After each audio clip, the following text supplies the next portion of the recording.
السلام عليكم ورحمة الله وبركاته. ازيكم حلوين؟ عاملين ايه؟ يا رب تكونوا بخير. احب ارحب بكم في قناتي. فلو اول مرة بتشوفيني خدي لك لفة في القناة، اتمنى يا رب ان هي تعجبك، ولو عجبتك ما تبخليش عليها باللايك والكومنت الحلو منك والاشتراك في القناة، وما تنسيش انك تفعلي زر الجرس على الكل عشان يوصلك اشعارات باي جديد هننزله. النهارده ان شاء الله جايه لكم فيديو جديد هنعمل مع بعض فيه الحواوشي بطريقه حلوه قوي. بس بعتذر لكم بقى عن اي صوت لان ابني قاعد بيلعب جنبي هنا. فيلا بينا بقى كده بسرعه هنشوف هنعمل الحواوشي بتاعنا ازاي. اول حاجه بقى نبدا نجهز الكبه بتاعتنا كده. في البدايه يا بنات انا نسبه اللحمه اللي معايا اقل من نص كيلو، يعني هي ما بين النص كيلو والربع كيلو، يعني لا هي ربع كيلو ولا هي نص كيلو، حاجه في الوسط كده. فانا دلوقتي بقى هبدا ان انا اجهز التتبيله. انا دايما انا معايا هنا الاول كده حبيتين كده من البصل، وحبيتين من الطماطم، وقرنين كده من الفلفل او الشطه. ممكن بقى تضيفي حامي بارد المتوفر عندك.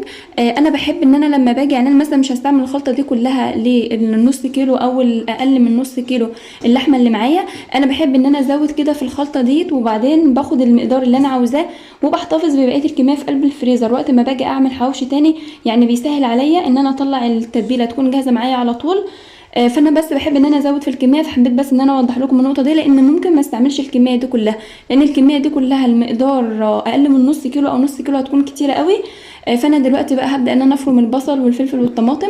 بس انا مش هفرمهم ناعم، انا هفرمهم يعني فرم وسط، لا هو خشن قوي ولا هو ناعم قوي زي الكفته. انا حباه بيكون يعني بحبه يكون فيه خشانه كده شويه، بيفرق قوي في طعم الحواوشي معاك. فانا دلوقتي بقى هبدا افرم كل الكلام ده في الكبه، بس زي ما قلت لكم هفرمه فرم خشن. هننزل الاول بس كده بالبصل والفلفل ناخدهم ضربه، وبعدين ننزل بالطماطم، عشان بس لو حطينا الطماطم في الاول كده معاهم هتبدا ان هي تتعصر قوي وهتنزل الميه في قلبها، وانا مش عايزه تنزل ميه كتير، فهبدا بس الاول كده احط البصل والفلفل.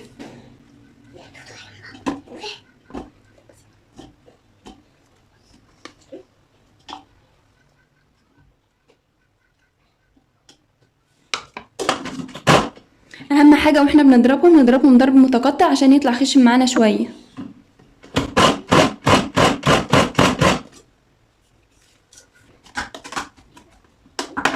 هنبدا بقى دلوقتي ننزل بالطماطم بتاعتنا، ناخدها ضربتين كمان وخلاص.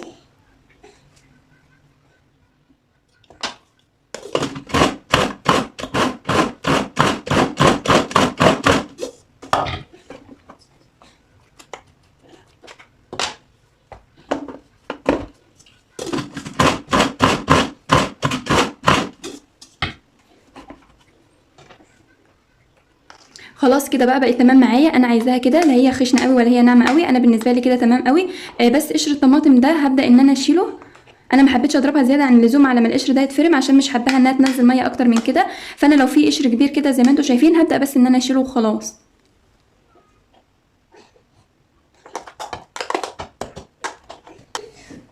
خلاص بقى هنبدا نركن التتبيله دي على جنب. وعشان نضاعف بقى الكميه معانا، انا معايا هنا نص كوبايه من البرغل ونص كوبايه من فول الصويا. بدات ان انا نقعتهم في ميه سخنه لمده ساعه، وصفيتهم من ميتهم كويس وغسلتهم. اهم حاجه انك تغسليه وتصفيه من ميته كويس قوي. وبعدين بقى هنبدا ان احنا نحطه دلوقتي في الكبه نفرمه. انا عايزاه يتفرم معايا قوي عشان ما يبانش في قلب الحواوشي معانا.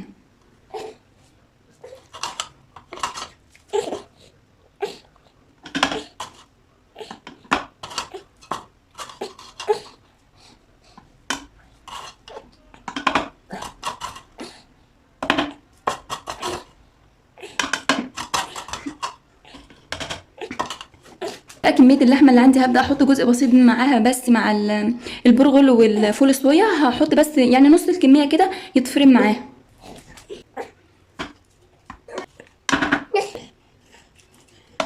خلاص كده انا حطيت بس نص الكميه، وهركن النص التاني ده دلوقتي، وهضيف عليهم كمان معلقتين كبار كده من البقسماط المطحون.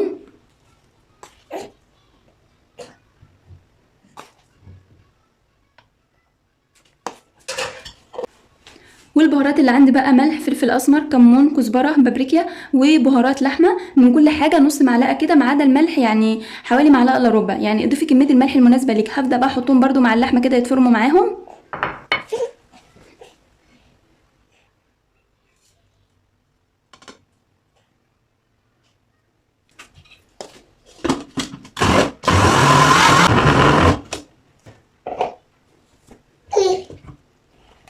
وخلاص هنا بقى بعد ما فرمتهم كده والمكونات كلها امتزجت مع بعضها، هنزل بقى بباقي كميه اللحمه اللي عندي.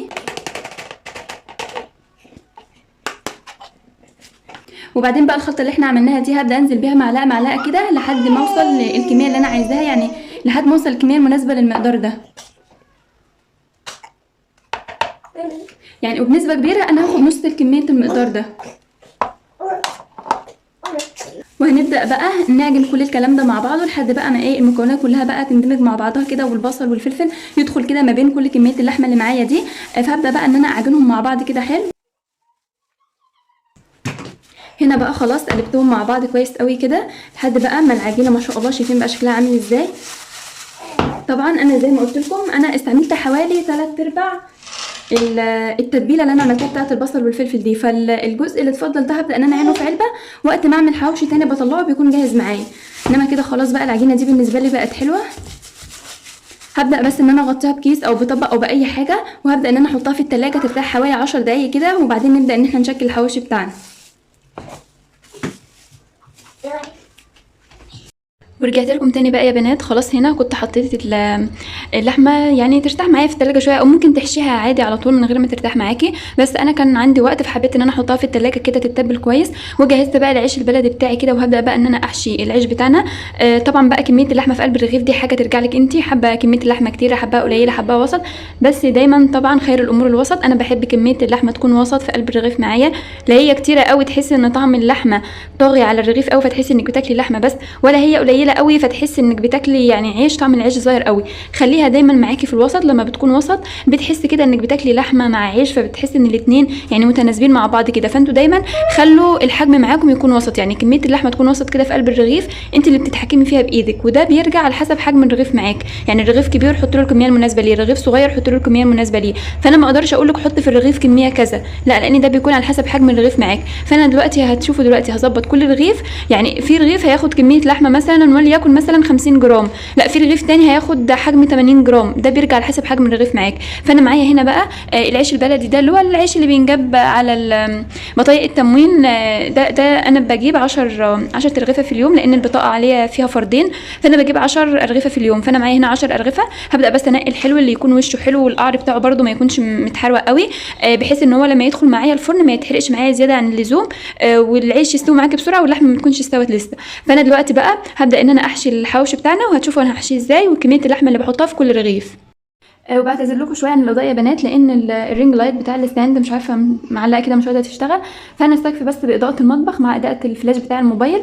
وربنا يسهل كده والرينج لايت ده تشتغل معانا. بس هنبدا بقى دلوقتي عشان الوقت بس ما يسرقناش، هنبدا بقى دلوقتي ان احنا نحشي الحواوشي بتاعنا. الاول بس جبت عندي طبقين كده، طبق لما احشي هحط فيه، والطبق التاني هحشي في قلبه عشان بس ما ندهولش الرخامات بتاعتنا بريحه اللحم.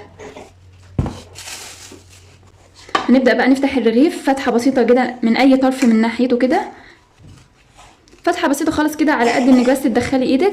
اهم حاجه ان الرغيف يكون بينفتح معاكي كده، ووشه يكون مش متحروق قوي ولا قعره يكون متحروق قوي. هنبدا بقى دلوقتي نحشيه. وزعي بقى اللحمه في الاطراف وفي الوسط كده بالتساوي، عشان ما تكونش حته فيها لحمه كتير وحته ما فيهاش لحمه.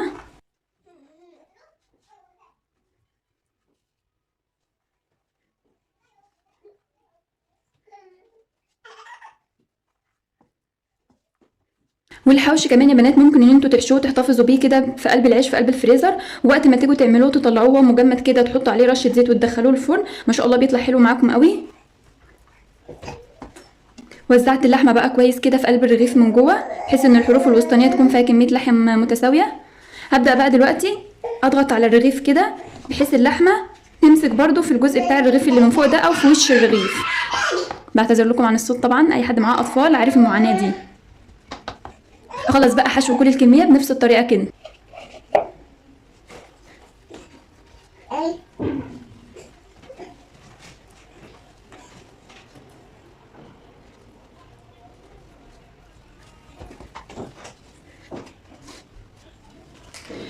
خلاص بقى يا بنات، خلاص هنا حشو كل الكمية ما شاء الله. شايفين من اقل من نص كيلو من اللحمة المفرومة عملنا 1 2 3 4 5 6 7 ونص، 7 رغيف ونص يعني ما شاء الله. كل واحد رغيف او رغيفين ما شاء الله، حجمهم حلو قوي. فانا دلوقتي بقى هبدا ان انا اسيب الكميه اللي انا مثلا هنتغدى بيها. انا بصراحه في النهارده هنتغدى يعني انا وبنتي بس، فهبدا بس ان انا اسيب يعني رغيفين كده على قد غدانا انا وهي، يعني مثلا انا رغيف وهي رغيف ولا حاجه، وممكن اطيب النص ده كمان حاجه مثلا زياده كده. وهبدا بقى 1 2 3 4 5 الخمس رغيفه دول هبدا بقى ان انا اعينهم في يوم كده يكون جوزي هنا، ونبدا مثلا لو انا عايزه اعمل اكل سريع كده ولا حاجه هيكون بقى الحوش جاهز معانا. فانا هبدا دلوقتي اعين دول، ودول بقى ان شاء الله هنسويهم مع بعض، هوريكم هسويهم ازاي.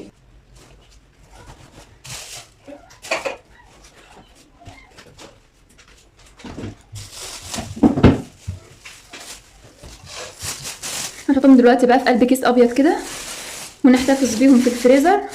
وقت الاستعمال بتطلعي العيش وترصيه في قلب الصينيه بتاعتك وترشي عليها زيت وتدخليها في قلب الفرن وهو مجمد عادي. عايزاه يفك عادي مفيش مشكله، بس انا بحطه وهو مجمد كده وبحطه في قلب الصينيه وارش عليه الزيت وادخله الفرن بيستوي بيبقى جميل معايا كانك لسه عاملاه بالظبط. فانت ما تقلقيش خالص، لو انت عايزه تفرزيه بالطريقه دي فرزيه وما تقلقيش.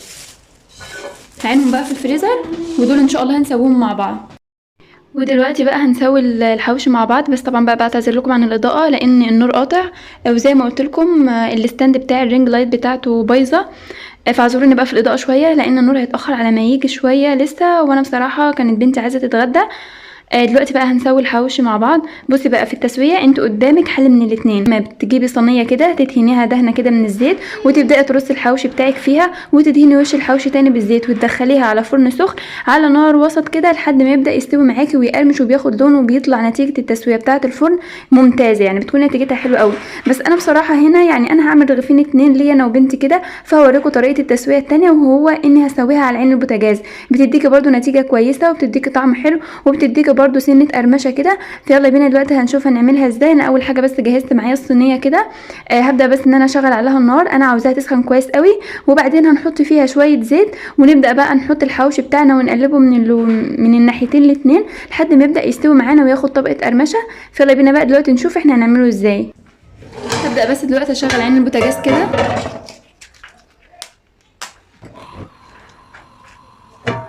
وهحط الصينيه بقى وهسيبها لحد ما تسخن كويس قوي قوي. انا اهم حاجه عندي ان الصينيه تكون سخنه، واحط فيها برده شويه كده من الزيت، ما تكتروش في الزيت قوي يعني يا دوبك رشه بسيطه خالص كده، وبفرشه وهبدا اوزع الزيت في قلب الصينيه معايا.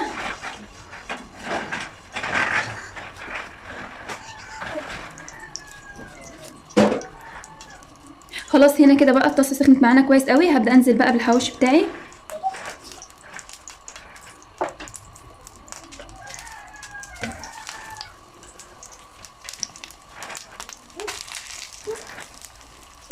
وبعد بقى ما خلاص كده انا حطيت الحواوشي، طبعا بقى الطاسه سخنه معانا، هبدا دلوقتي ان انا اهدي عليها النار. يعني بصي في وقت التسويه خلي الطاسه بتاعتك سخنه قوي، وبعدين حطي الحواوشي بتاعك وابداي خلي النار وسط عشان الحواوشي يستوي معاكي، يعني ما تخليش النار عاليه فيقوم الحواوشي ياخد معاكي لون بسرعه او العيش يتحرق منك واللحمه لسه ما استوتش جوه. فانا دلوقتي هبدا ان انا اخلي النار بتاعتها وسط، وهسيبه بقى دلوقتي مش هقلبه غير لما يبدا يتشمع معايا من تحت. دلوقتي بقى انا سبته 10 دقايق لحد ما خلاص يعتبر دلوقتي اتشمع من تحت، بس قبل ما اقلبه هبدا ان انا ارش الوش بزيت وادهنه بالفرشه برده.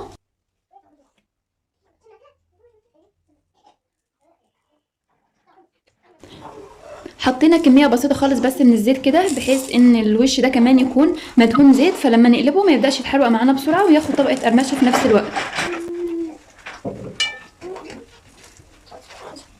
ندهنه بس كويس كده، وهنبدا دلوقتي نقلب الحواوشي بتاعنا.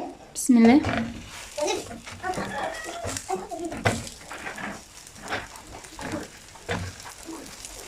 يعتبر يعني لسه ما كملش سوا قوي او لسه ما اتحمرش كويس، بس هوريكم دلوقتي قد ايه هو بيكون مقرمش.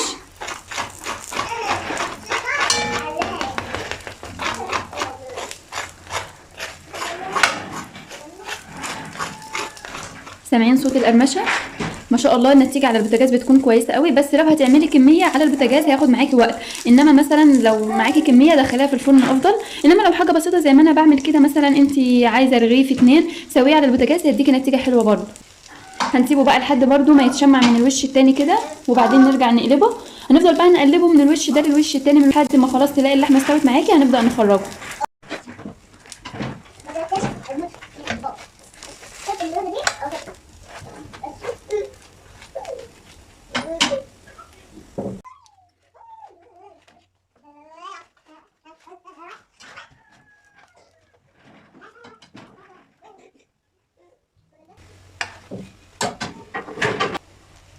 شايفين ما شاء الله اللحمه بتاعتنا بدات تدخل في السوا، متوزعه ما شاء الله حلو قوي في قلب الرغيف معانا.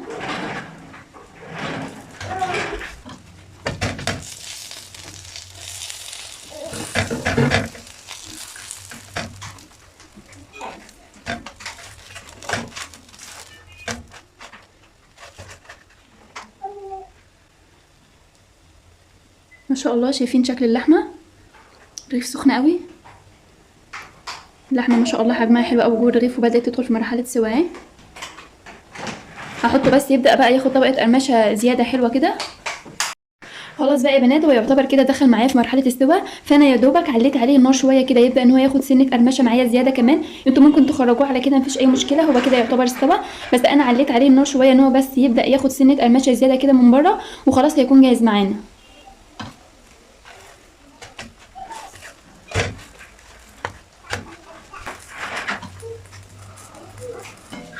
خلاص بقى كده هنبدا نخرج الحواوشي بتاعنا.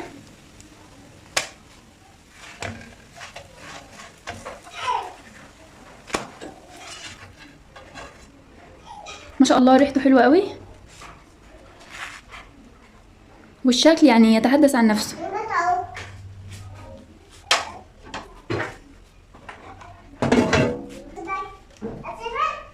زي ما قلت لكم بقى جهزنا كده، انا ما عنديش خضار خالص، كل الخضار خلص على ما اجيب ان شاء الله مسلوق بكره.